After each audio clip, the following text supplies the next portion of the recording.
So guys, जैसा कि आपको पता ही है, चल रही है आपकी प्रैक्टिस सिंटैक्स की।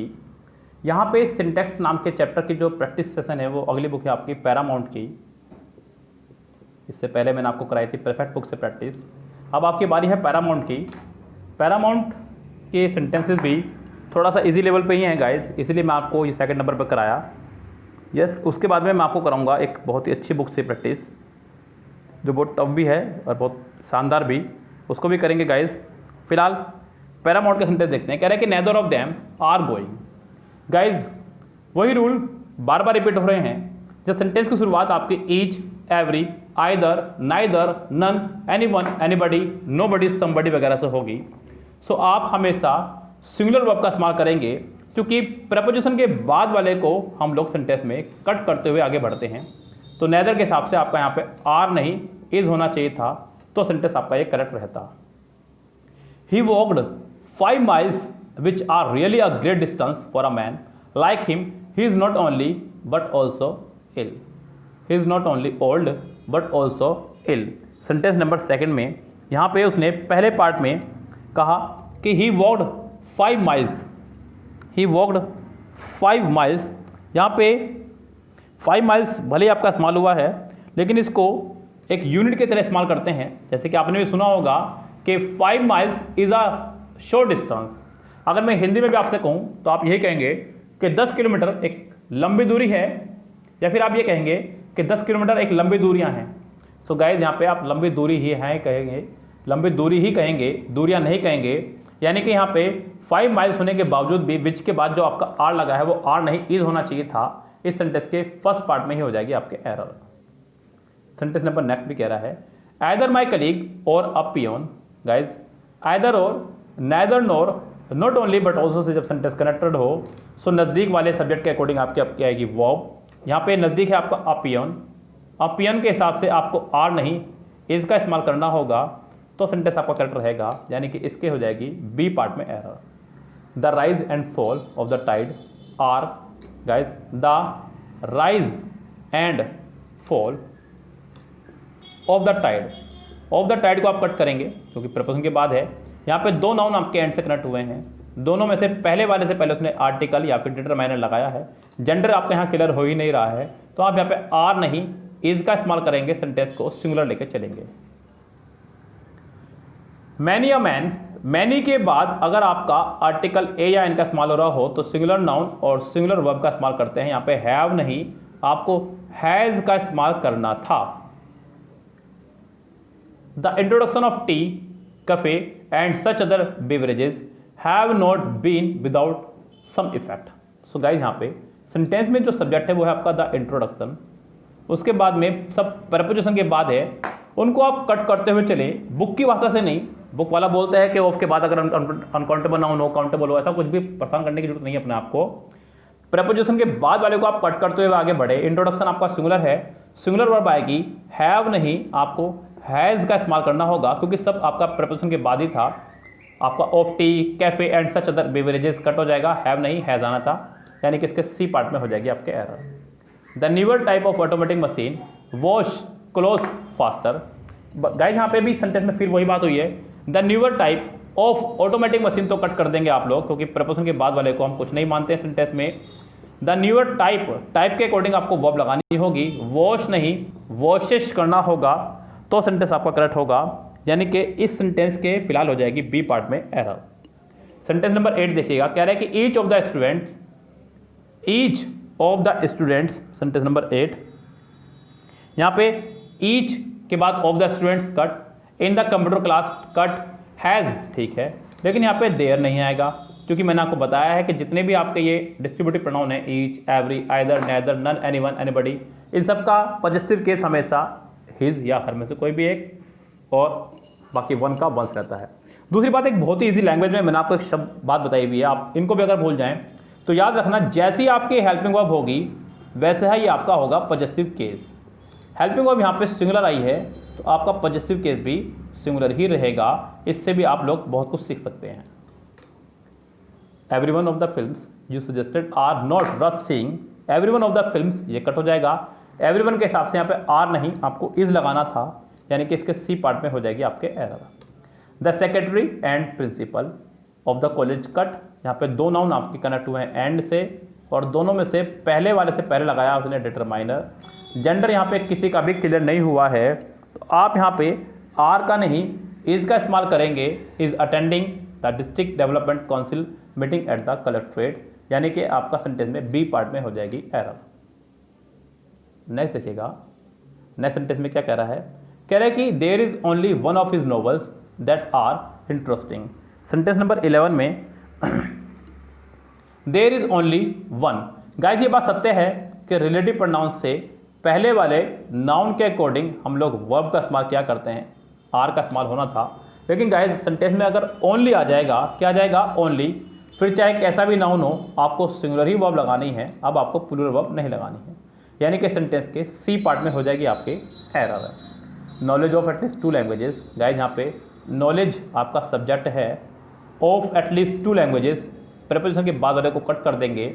नॉलेज के हिसाब से आपकी वर्ब आएगी, जो कि आपका आर नहीं इज होनी चाहिए थी, बिकॉज नॉलेज एक एब्स्ट्रैक्ट नाउन है, अनकाउंटेबल नाउन के श्रेणी में इसको रखा जाता है।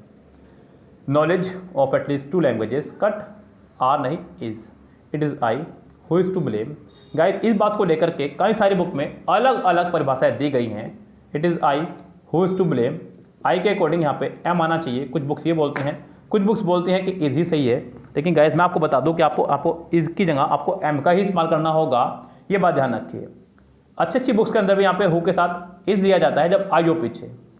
यस, आई के साथ ये अपवाद मेरे को देखने को मिला कई सारी बुक्स में, लेकिन आप लोग आई के साथ एम का ही इस्तेमाल करेंगे तो ही सेंटेंस करेक्ट होगा, यानी कि सेंटेंस का आंसर हो जाएगा बी करेक्ट। 14 देखेगा, रोमांटिज्म ऑफ मेलनचोली, ये कट हो जाएगा। इन आर्ट एंड लिटरेचर, ये भी कट हो जाएगा। तो आपकी वर्ब रहेगी रोमांटिज्म की वजह से, जो कि आपका सिंगुलर है, आपका आर नहीं इज आएगा, यानी कि सेंटेंस के बी पार्ट में हो जाएगी आपके error. Patience as well as perseverance. Guys sentence as well as, with, together with, along with से जुड़ा हो तो वर्ब पहले वाले के हिसाब से आएगी। हालांकि यहाँ पे पहले वाला भी और बाद वाला भी दोनों ही आपके एब्स्ट्रैक्ट नाउन हैं, जो कि अनकाउंटेबल माने जाते हैं। इनके साथ आर नहीं इज का इस्तेमाल होगा, सेंटेंस के बी पार्ट में हो जाएगी आपके error. In Singapore my brother in law with is wife को कट करेंगे, माई ब्रदर इन लॉ के हिसाब से वर्ब आएगी, वर नहीं, आपको वोज का इस्तेमाल करना होगा, सेंटेंस के सी पार्ट में हो जाएगी आपके error. A hot and a cold spring was found near each other. Guys यहाँ पे 17 सेंटेंस में अगर हम लोग बात करें, जैसे कि आप लोगों ने देखा ही है, कह रहा है कि a hot and a cold spring. Sentence में दो नाउन एंड से कनेक्ट हुए हैं, लेकिन दोनों से पहले ही अपने अपने एक आर्टिकल हैं, डिटरमाइनर हैं, तो दोनों को अलग अलग समझा जाए। ऐसे में यहाँ पे वोज नहीं, आपको वर का इस्तेमाल करना होगा। ओके गाइस, कह रहा है कि either of the roads, lead नहीं लीड्स करना होगा, सेंटेंस में वर्ब आइदर के हिसाब से आएगी, क्योंकि प्रपोजिशन के बाद वाले को तो हम कुछ मानते ही नहीं हैं। ये एक रामबाण रूल आपने इतने सेंटेंस कर लिए, बार बार अप्लाई हो रहा है, तो अब तो कम से कम मान जाओ बच्चों कि हाँ ये रूल आपका खतरनाक था। आइदर के हिसाब से वर्ब आपकी आएगी यहाँ पे लीड्स, जो कि सिंगुलर कहलाएगी, यानी कि बी पार्ट में हो जाएगी error. One of my desires, फिर से यहाँ पे ऑफ माई डिज़ायर्स कट कर देंगे, आपको वन के हिसाब से ही वर्ब लगानी होगी, और वन आपका सिंगुलर है, इसलिए one of my desires are नहीं, आपका इज होना चाहिए था, सेंटेंस के बी पार्ट में फिर से है error. The sum and substances of this poem, फिर से गाइस दो नाउन एंड से कनेक्ट हुए हैं, लेकिन दोनों में से सिर्फ पहले वाले के पहले ही सिर्फ आर्टिकल का इस्तेमाल किया गया है, इसलिए आपको सिंगुलर वर्ब का इस्तेमाल करना होगा, आर नहीं इज का इस्तेमाल करना होगा। सी पार्ट आपका रॉन्ग है। Neither of the 5 accused could be convicted. Guys ये तो वैसे टुच्चा सेंटेंस है, मैंने आपको बताया था कि नेदर 2 के लिए, नन 2 से ज़्यादा के लिए, 2 से ज़्यादा के लिए, ऐसे ही आपका आइदर 2 के लिए और एनीवन आपका 2 से ज़्यादा के लिए। यहाँ पे बात हो रही है 5 की, तो आप नेदर हटा करके यहाँ पे नन का इस्तेमाल करेंगे। अफर्मेटिव की जगह अफर्मेटिव, नेगेटिव की जगह नेगेटिव का इस्तेमाल करेंगे जब बात 2 से ज़्यादा की या 2 की हो। इनको कंफ्यूज करके थोड़ी एरर दी जाती है। यहाँ पे neither of the 5 accused could be convicted की जगह none of the 5 accused could be convicted होगा, सेंटेंस के पहले ही पार्ट में हो गई आपके error. The strain of old of all difficulties, vexation, anxieties, ये सब कट हो जाएगा। द स्ट्रेन के हिसाब से आपको वर्ब को लगाना होगा। द स्ट्रेन आपका सिंगुलर है, आपको सिंगुलर वर्ब लगानी होगी, वर नहीं, वो उसका इस्तेमाल करना होगा। ओके गाइस, आगे बढ़िए। सेंटेंस नंबर 24 कह रहा है कि everybody it must be admired admitted has their. Guys जब आपको सिंगुलर वर्ब लगाई दी गई है बच्चों, आप कम से कम अगर ईच एवरी वगैरह को नहीं याद रखना चाहते तो यही याद रख लीजिए, singular verb singular possessive, plural verb plural possessive, बस सिंपल है। यहाँ पे हैज़ के साथ में देयर नहीं, हिज या हर में से कोई एक होना चाहिए था। सेंटेंस के सी पार्ट में है आपके फिलहाल error. Every woman in the world fervently hopes. Guys यहाँ पे एवरी के साथ में सिंगुलर नाउन आया है 25 सेंटेंस में, जो कि ठीक है। फिर यहाँ पे होप सिंगुलर वर्ब आई है, लेकिन फिर से वही मुसीबत, देयर नहीं, हर का इस्तेमाल होना चाहिए था। आपको बताया गया है कि जैसा हेल्पिंग वर्ब वैसा ही पॉजेसिव केस। अगला भी same, neither of them sent, there नहीं, हिज का इस्तेमाल होगा क्योंकि सेंटेंस में शुरुआत में ही नेदर आया है। इनका पॉजेसिव केस आपका सिंगुलर हिज या हर में से किसी एक का इस्तेमाल करते हैं।